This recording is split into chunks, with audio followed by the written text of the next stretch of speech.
देखिए, पहले तो मैं ये बात फिर से कह रहा हूं कि जो आतंकवादी दहशतगर्दों ने जो बर्बरियत के मज़ाहरे किए हैं पहलगाम में, और वो नाकाबिले बयान है, वो तकलीफ देह हैं, दर्दनाक है, और जितना भी उसका हम कंडेम करें वो कम है।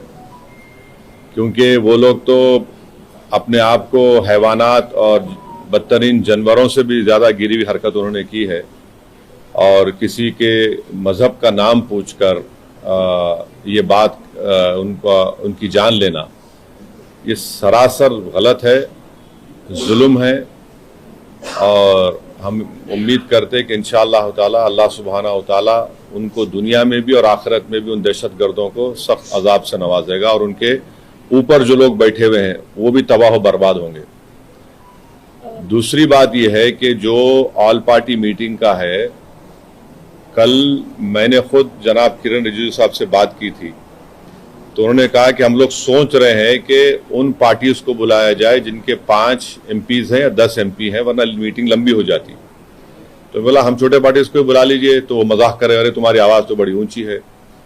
तो इसीलिए मैंने आज ट्वीट किया था कि ये मसला बड़ा अहम है, नेशनल इंपॉर्टेंस का है, जो ऑल पार्टी मीटिंग होने जा रही है, कि इसमें सब पार्टीज को बुलाया जाए। तो अभी जब मैं आपसे बात कर रहा था तो होम मिनिस्टर ऑफिस से होम मिनिस्टर मेरे से बात किए और बोले कहाँ हैं आप? तो बोला सर हैदराबाद में हो। तो बोले देर होगी मगर आप आइए। तो अभी अगर टिकट मिलेगा, इंशाल्लाह मैं बोला हूँ, जो भी टिकट मिलेगा पहुँचेंगे और उसमें शिरकत करेंगे और अपनी बात को रखेंगे। और जहाँ तक ये जो हमला हुआ है, मैं आप लोगों को याद दिलाना चाहूँगा, 2000 अटल बिहारी वाजपेयी की सरकार थी, तो वहां पर एक यात्रियों को मारा गया था, नुलवाल कैंप बोलते थे, उसी के नीचे 30 लोग मारे गए, यात्री मारे थे जब वाजपेयी वजीर आजम थे। तो उसके बाद एक लेफ्टिनेंट जनरल क्या है JH मुखर्जी साहब की कमेटी बनाई गई थी, वो रिपोर्ट अब तक नहीं आई। तो ये ऐसा नहीं है कि इन्होंने इस जगह का पहले इंतखाब किया। दूसरी बात यह कि जिस जगह पर इतने टूरिस्ट हैं वहां पर एक पुलिस वाला नहीं है, एक CRPF का कैंप नहीं है, कोई सिक्योरिटी के लोग नहीं है। तीसरा यह है कि जो वहां पर जो क्विक रिएक्शन टीम थी, CRPF के 2 यूनिट है, जो उनको ऊपर जाने में 1.25 घंटा लगा, और इन कमीनों हरामजादों ने जो हरकत की वहां पर नाम पूछकर गोली मारे, समुदाय पूछकर मारे। तो ये इसकी अकाउंटेबिलिटी तो होनी चाहिए। और यकीनन ये दहशतगर्द हमारे पड़ोसी मुल्क पाकिस्तान से आए, पाकिस्तान के ISI, पाकिस्तान के जो उनका एस्टेब्लिशमेंट है, उनकी पूरी ताईद और पूरी सपोर्ट उनको हासिल है। चौथी बात यह है कि ये बॉर्डर कैसे क्रॉस करके आए, कौन जिम्मेदार है इसका? अगर वो पहलगाम तक आ गए तो श्रीनगर तक भी पहुंच सकते। कितनी दूर है श्रीनगर वहां पे लोगों के लिए? तो ये यकीनन अकाउंटेबिलिटी फिक्स होनी चाहिए, और इन जालिमों से, इन कमीनों से, जिन्होंने जिन 26 लोगों की जानें ली हैं, उनसे इंसाफ उसी वक्त होगा जब अकाउंटेबिलिटी भी फिक्स होगी और इन लोगों को कैफर किरदार तक पहुंचाएंगे, इन दहशतगर्दों को। और उम्मीद करते कि हमारी हुकूमत इन लोगों का ताक़ुब करेगी, इन लोगों को जो मरने वाले परिवारों हैं उनसे इंसाफ उसी वक्त होगा जब अकाउंटेबिलिटी फिक्स होगी। और ये दहशतगर्द ये जो जालिमाना और बिल्कुल ही घटिया किस्म की, एक माने हैवानियत से बदतरीन हरकत उन्होंने की, इसका हम कंडेम करते हैं। छठी बात यह है कि अंग्रेजी का एक बहुत बड़ा अखबार है टाइम्स ऑफ इंडिया, मैं समझ नहीं पा रहा हूं कि उन्होंने इस तरह की हेडलाइन कैसे कैरी की कि द कलमा सेव्ड देम। आप इस तरह की हेडलाइन कैसे लगाते, बताइए आप तो पूरे मुसलमानों को ही आप दोषी करार दे रहे हैं। भाई वो आतंकवादियों का कोई मजहब नहीं होता, वो दहशतगर्द हैं, वो तो ISI की ISIS की आइडियोलॉजी भी चलने वाले कुत्ते हैं ये लोग। इतना बड़ा अंग्रेजी अखबार, द कलमा saved them, what is this? भाई कितने जो कश्मीर में जितने आतंकवादियों ने सबसे ज्यादा मारा, वहां के कश्मीरी मुसलमानों को मारा, सबसे ज्यादा मरने वाले वो है वहां पे। तो उसके बारे में क्या बोलेंगे आप? ये तो एक आइडियोलॉजी है ना, ये तो टेररिज्म की एक आइडियोलॉजी है। तो बड़ी अफसोस की बात है कि इतना बड़ा अंग्रेजी का अखबार होकर आप इस तरह की हेडलाइन कैरी करते थे, कलमा सेव देम और द कलमा was the difference. You cannot carry such headlines. You cannot generalize the whole great religion of Islam. तो नहीं सुन तो लीजिए, अगर आप ऐसा ही इस तरह की अगर आप हेडलाइन लिखेंगे तो आप तो जो कमीने शैतान बैठे हैं पाकिस्तान में उनको तो खुश कर रहे हैं आप, उनको तो खुश कर रहे हैं आप। अफसोस की बात है ये। द कलमा वाज द डिफरेंस, आप देखिए हेडलाइन जो है वो उस तरह की हेडलाइन हो सकती है किसी की। और आखिरी बात यह है कि कल शाम में 6:30 बजे तेलंगाना के चीफ मिनिस्टर एक all party candle light march necklace क्या है वो पीपुल्स प्लाजा के पास करने वाले हैं। मैं हैदराबाद की आवाम से, तेलंगाना की आवाम से अपील कर रहा हूं कि आप हजारों की तादाद में उसमें कल शिरकत करिए।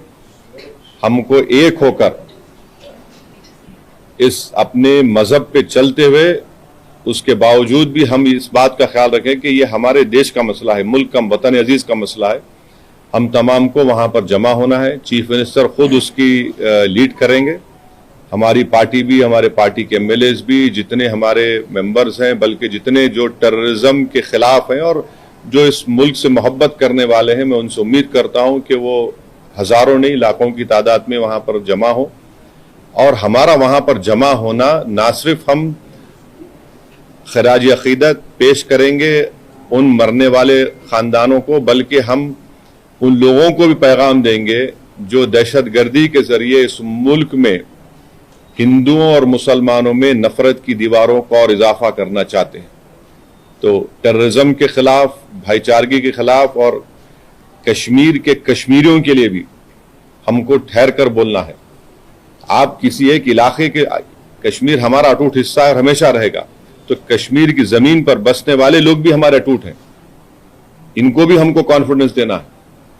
अब आपका कोई सवाल है तो बोलिए, मुझे जल्दी जाना है एयरपोर्ट। एक सेगमेंट है, आप सिर्फ हेडलाइन की, अखबार के हेडलाइन की बात कर रहे हैं, लेकिन एक सेगमेंट है जिसको एक मौका मिला है या सोशल मीडिया पे हिंदू मुस्लिम बहुत ज्यादा किया जा रहा है, उसके लिए आपका क्या मैसेज? नहीं, आप ये भी तो देखिए कि उसमें गरीब कश्मीरी मुसलमान जो घोड़े पर बिठाकर लेकर गया था, रिपोर्ट्स में आया है कि वो रोकने गया इन जालिम कुत्तों को, शैतानों को, तो उसको भी गोली मार दी। कई तस्वीर हैं कि जख्मियों को लोग उठाकर लेकर जा रहे हैं नीचे। आप अगर जो लोग सोशल मीडिया पर ये जो बदगुमानी और जहर फैला रहे हैं वो पाकिस्तान को और एलईटी को खुश कर रहे हैं, याद रखिए आप। वो ये कहना चाहते कि कोई हिंदू कश्मीर को नहीं आ सकता, तो आप उनको कामयाब कर रहे हैं इस तरह की बकवास करके। आप भाई, आपको अगर नफरत है किसी से तो फिल वक्त रुक जाइए, वक्त नहीं नफरत दिखाने का। ये वक्त हमको एक सीसा पीला हुई दीवार की तरह खड़े होकर उन तमाम ताकतों को एक पैगाम देना है। आप तो उनको कामयाब कर रहे हैं इस तरह की बकवास करके। वो जो चाह रहे थे, आप उनको मदद कर रहे हैं। आप एक बात समझिए कि कितने कश्मीरी मारे गए, उनका क्या मजहब था? मुसलमान भी थे वो। सबसे बड़ा नुकसान तो उनको हुआ है, उनको ही होगा कल के बाद। तो आप वो जो दुश्मन चाह रहा है वो चाल में उनको कामयाब होने दे रहे आप इस तरह की बकवास करके। और जो लोग टीवी चैनल पर जो बैठे हुए हैं, मेरी उनसे भी दरखास्त है, आप देख लीजिए। आप जो बैठकर आप जो सरमनाइजिंग कर रहे हैं, आपके सरमन से आप तो फायदा पहुंचा रहे हैं। हाँ, बोलिए। प्रधानमंत्री ने एश्योर किया है पब्लिक मीटिंग में कि अब आतंकवादियों की जो बची खुची जमीन है वो भी अरे ले लीजिए ना भाई, कौन रोक रहा? हम तो बोल रहे हैं लो बोल के कई मर्तबा ये बात। पीओके ले लीजिए जाकर, वो इलाका भी लीजिए जो चीन के पास है। पीओके का इलाका पाकिस्तान ने चीन को दे, वो भी ले लीजिए। बराबर लेना चाहिए, छोड़ना नहीं चाहिए उसको। बिल्कुल लीजिए, उसमें क्या बात हो रहा है, क्या है। हमने तो इंडस वाटर ट्रीटी को भी खत्म कर दिया, वो रोक लगा दी उसके ऊपर। तो अब ये बताइए पानी कहां रखेंगे हम लोग? डैम बनाना पड़ेगा ना आपको, पानी कहां रखेंगे? दूसरी बात यह है कि झेलम चेनाब का मामला है, तो बागलियार हमने बनाया। अब ये जो चेनाब का मामला पूरा पहाड़ी इलाका है, समझे आप, पहाड़ी इलाका है। और जो झेलम का इलाका है तो आपको फिर लैंड एक्विजिशन करना पड़ेगा पानी के लिए। करिए आप, बहुत अच्छा है, जो जो आप कर सकते करिए, मगर अकाउंटेबिलिटी फिक्स करिए। इस बात को याद रखिए कि हमने सर्जिकल स्ट्राइक भी किया, बालाकोट भी किया हमने, और 2000 में अटल बिहारी वाजपेयी के जमाने में नुलवाल कैंप में 30 यात्रियों की यही पहलगाम में मौत हुई थी। किसके ऊपर अकाउंटेबिलिटी फिक्स होगी? आखिर ये लोग कैसे आए? अगर पहलगाम तो आ गए तो श्रीनगर भी जा सकते हैं लोग। तो ये अकाउंटेबिलिटी फिक्स होना जरूरी है, डिटरेंस पॉलिसी हमारी देखना जरूरी है, और ये जो हरकत किए ये कुत्ते, इनको सजा मिलना जरूरी है। और असल इनसे ऊपर जो शयातीन बैठे हुए हैं, जो हमेशा नहीं चाहते कि ना भारत में ना कश्मीर में अमन रहे, इनको जड़ पेड़ से इनको सबक सिखाने की जरूरत है। ये सिर्फ मेयर रेटरिक नहीं होना चाहिए, बल्कि ग्राउंड पर उम्मीद करते कि एक्शन होना। और मैं ऑन रिकॉर्ड कह रहा हूं कि होम मिनिस्टर जो जाकर मिले विक्टिम फैमिली से, अच्छा किए। वो आसान काम नहीं था मगर अच्छा किए। मगर उन विक्टिम्स को ये नहीं है कि हम भूल जाएं थोड़े दिन के बाद। उन मरने वालों के परिवार के आंसू रायगा नहीं जाने चाहिए। और कई ऐसे वीडियोस है कि जो लोग जिनको पनाह दिए, कश्मीरी मुसलमान पनाह दिए उनको, वो भी तो देखिए आप।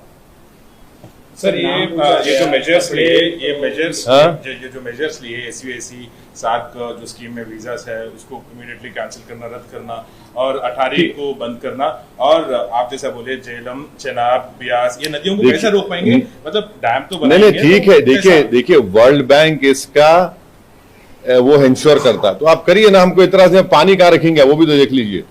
क्योंकि जो Chenab area is a mountainous area, and ये नदी जो जाती चेनाब की माउंटेन से जाती, झेलम का जो है वो जमीन पर जाती, तो आपको डैम तो बनाना पड़ेगा।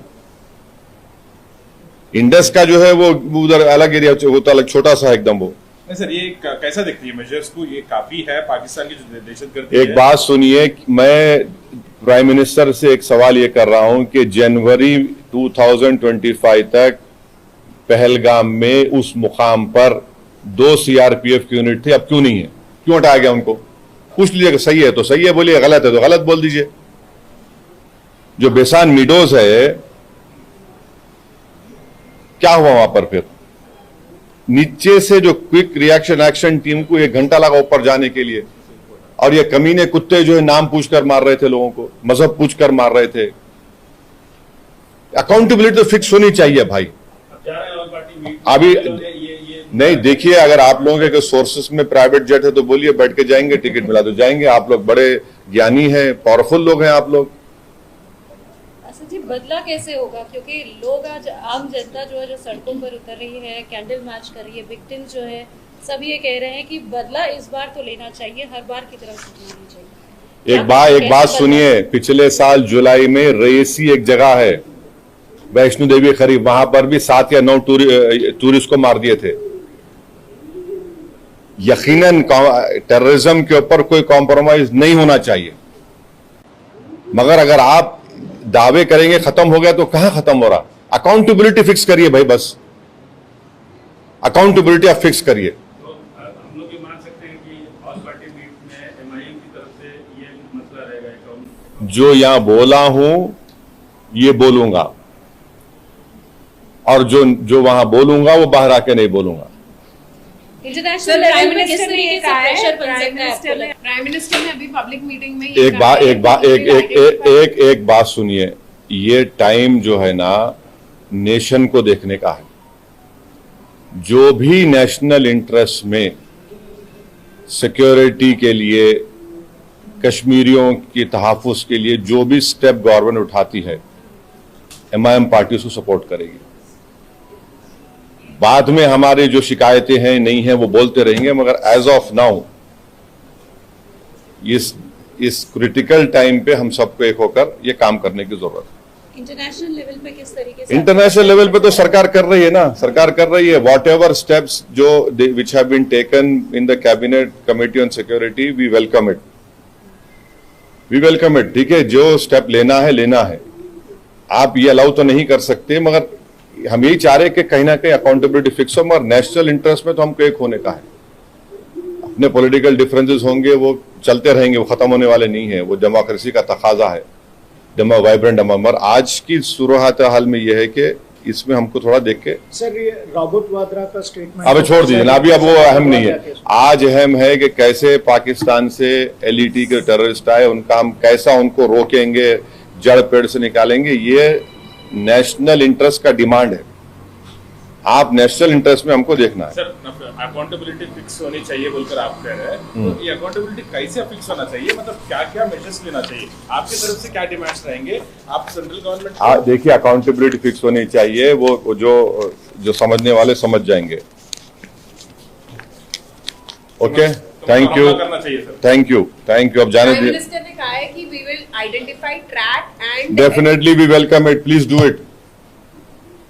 जड़ पेड़ से निकालकर फेंकिए इन शयातीन कुत्तों को।